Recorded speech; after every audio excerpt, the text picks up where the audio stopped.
Hello YouTube. Today I've got a 2023 Dodge Charger Scat Pack in the shop. This one's got the 6.4 liter Hemi in it. Today's job is to change the oil on it.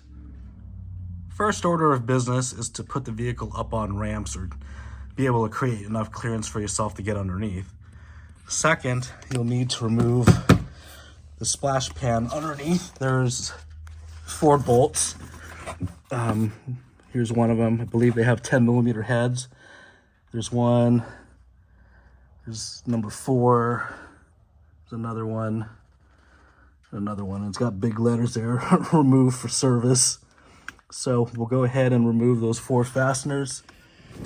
Go ahead and get the splash pan out of the way, which reveals access to the engine oil pan and the filter. This is the oil pan.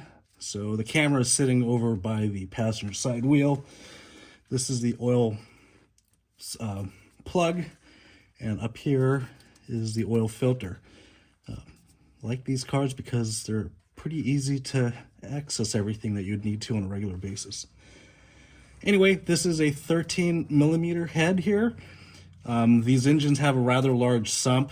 You want to make sure your catch pan can hold at least 7 quarts or 8, ideally. I think it's a 7-quart pan here.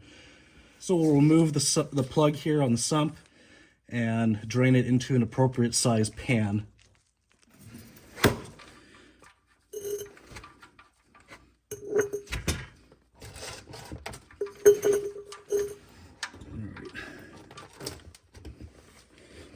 All right, get oil sample.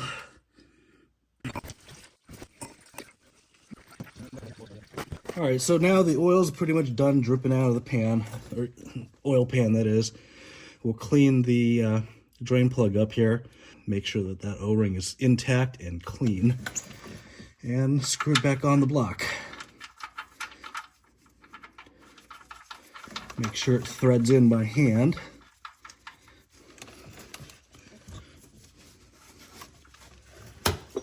Once you have it threaded in by hand, tighten it with a wrench until it's snug. It's an aluminum pan, so it doesn't need to go on that tight. Yeah, that's plenty. If you really want to use a torque wrench on it, the value here for that is 20 foot-pounds. Not a very tight spec here. It's just a drain plug. You don't need a crank on it. So next order of business is to remove the oil filter. So go ahead and set up a suitable oil pan underneath and twist it off. There's fortunately nothing in the way here, so this filter just sits straight up and down. So we broke it free and we'll let it drain out. And once it's done draining out, we'll just unscrew it the rest of the way, which might be a while. Or if you're impatient like me, you could just pull it off. There we go. We'll let it drain. And once the oil's done draining, we'll clean up and put the new oil filter in. So this is the new oil filter that we'll be using. Pick this up from the dealer. It's a MO899. There's another type of filter you can also use, the SRT filter, which I don't remember the part number of, but I'll put it in the video description. So always important, fill the oil filter with oil before you screw it onto the engine. That way you minimize how much time it takes for the engine to start pumping oil once you start it back up. So use the oil that you'll be using in the engine, which in this case is the Ultra Platinum 0W40, which is what these cars call for. We'll just take our time filling up the oil filter. And once the oil filter is filled up, I like to take some of that clean oil and hit the O-ring with it so that the oil filter doesn't get stuck the next time you change the oil. So once this is full, lubricate that O-ring and we'll put it back on the engine. All right, so we're back underneath the engine. we want to make sure that there's no oil filter O-rings stuck to the oil filter adapter here. You don't want to put a new O-ring against a stuck O-ring here. That's a good way to get a huge oil leak. So I'll clean up the oil filter housing boss here. Once I'm happy with how clean that is, I'll go ahead and offer up the new oil filter.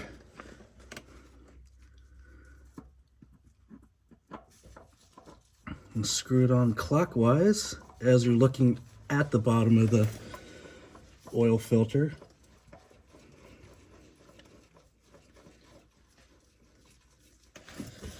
And screw it on. You want to get it hand tightened. That's all the more you need to tighten. It's just as snug as you can get it with one hand. All right. Any tighter than that and the sucker will be hard to take off the next time. So now we'll go ahead and get some brake clean and just spray off these areas just to make sure they're squeaky clean, and then we'll put the splash pan back on underneath. All right, we've got everything underneath cleaned up. Now the splash shield can go back up.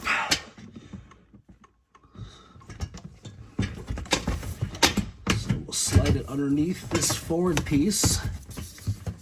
Goes underneath.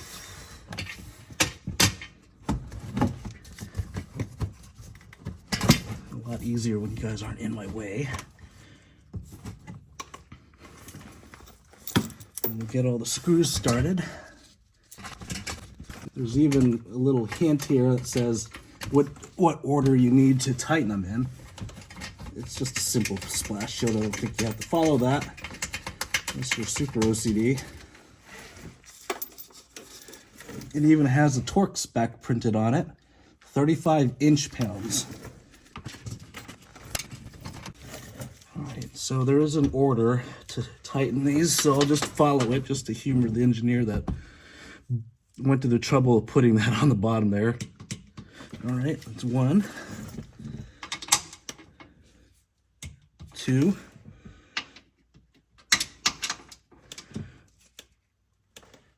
3,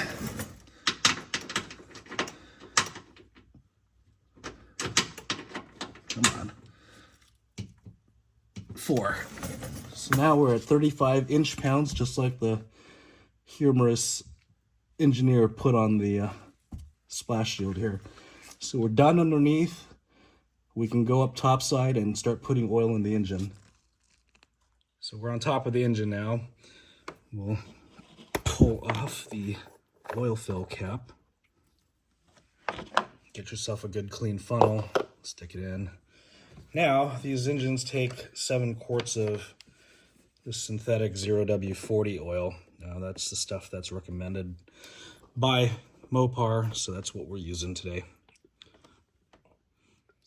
All right, so that's the last of the 7th quart here. We'll go ahead and take the funnel away and put the cap back on. Check the engine oil before we start the engine up and let it idle and build up oil pressure. All right, dipsticks on the other side of the engine here on the passenger side. They must have been playing with Ford engineers to do that. Oil on one side and oil dipstick on the other. But just to make sure we have sufficient oil to do a preliminary start here, we'll go ahead and pull the dipstick and check it. As you can see, there's plenty of oil on the dipstick. So go ahead and start it up, let her idle, build up oil pressure, and get it off the ramps.